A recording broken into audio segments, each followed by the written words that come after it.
J'avais déjà lu de Catriona Ward, La dernière maison avant les bois, qui était un petit peu un ovni, un thriller ovni. Je vous en avais parlé il y a quelques temps, l'année dernière je suppose. Et là je viens de lire son dernier livre aux éditions Sonatine, c'est Mirror Bay. Et c'est wow, c'est un ovni aussi, un petit peu. Je vous dirai à la fin à quoi ça m'a fait penser, parce que c'est un petit peu spoiler, donc vous pourrez couper avant.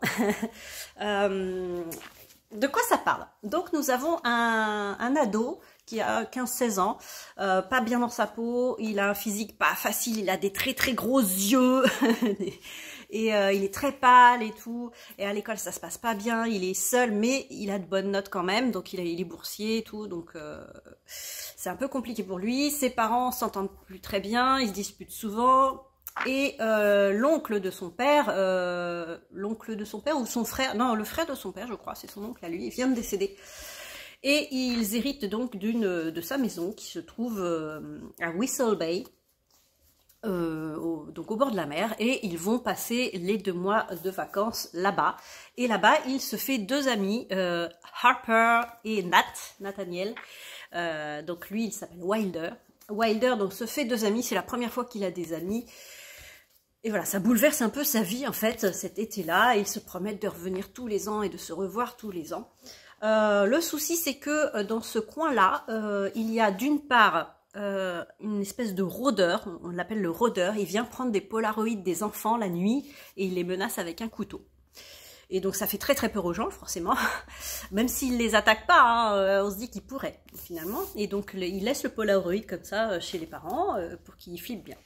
Et d'autre part, et depuis plusieurs années, de temps en temps, comme ça, il y a une femme qui disparaît, elle va nager, et elle ne revient jamais, par exemple, hein, entre autres, dont une actrice, je crois, qui s'appelle Rebecca. Ça m'a un peu fait penser à Rebecca de Daphné du Maurier. Et donc cette femme est partie nager, elle est jamais revenue, donc elle laisse derrière elle un mari et une petite fille qui s'appelle Pearl, la petite fille, parce que Rebecca adorait les perles. Voilà, et on retrouvera un peu Rebecca de temps en temps dans le roman, quand elle grandira, hein. Et voilà, et il se passe quelque chose entre ces 3 ados qui font des bêtises, hein, forcément ils font des bêtises, et on découvre, je sais pas si je dois vous le dire, donc à partir de ce moment de la vidéo, ça risque d'être peut-être un petit peu spoiler, je ne sais pas. Je ne sais pas si c'est spoiler. Bon, bref, on découvre que le couteau qui appartient à Nat est le même couteau qu'on voit sur les polaroïds. Donc, est-ce que c'est Nat? Est-ce que c'est son père? Est-ce que c'est une coïncidence? Je ne sais pas. Moi, je sais. Et donc, ça bouscule tout dans leur amitié. Et donc, ils se séparent. Ils ne se reverront peut-être jamais parce que leur amitié est brisée. Parce que Nat a perdu sa main dans leur jeu débile. Et voilà. Et donc, on retrouve Wilder un tout petit peu plus tard quand il entre à l'université et il se fait un nouveau meilleur ami, entre guillemets, mais on s'aperçoit vite que ce meilleur ami qui veut devenir écrivain à tout prix, tout ce qu'il veut, lui, c'est lui piquer l'histoire qu'il a vécue sur cette plage, on va dire, pendant ces vacances, pour écrire un bouquin. Voilà, et ensuite, je ne vous dis rien parce que ça part un peu... C'est presque magique, ça parle de sorcellerie aussi. Et c'est presque du réalisme fantastique à un moment donné. Voilà, donc je vous ai prévenu que ça devenait spoiler. Je vais vous dire à quoi ça m'a fait un petit peu penser, un tout petit peu. Ça m'a fait penser au manuscrit inachevé de Franck Tillier, d'une part.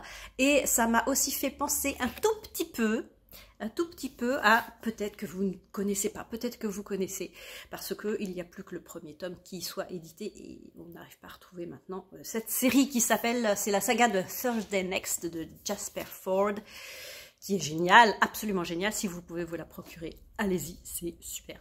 Bref, ça m'a fait penser à ces 2 livres-là. Je ne vous dis pas pourquoi, parce que, voilà, je vais éviter le spoil, mais si vous voyez ce que c'est. Et c'était super original, c'était très bien. Alors, les chapitres sont super longs, mais on les lit très bien.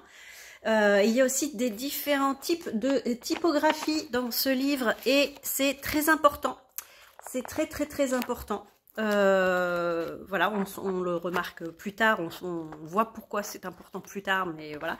Et il y a aussi des pages comme ça, assez sympathiques, avec un jeu qu'on retrouve dans le livre. C'est un jeu, à chaque fois, vous avez un mot, et à chaque fois, il faut soit changer une lettre, soit enlever une lettre, soit ajouter une lettre. Et voilà, c'est un jeu qui revient souvent et qui a son importance dans ce livre aussi, parce que voilà, on a des chapitres, c'est que ça. Et j'ai vraiment beaucoup aimé, très original, je m'attendais pas à ça. Et je vous le conseille vraiment, vraiment, vraiment fortement. Katherine Ward, elle est géniale. Pouf, je sais pas d'où elle sort tout ça.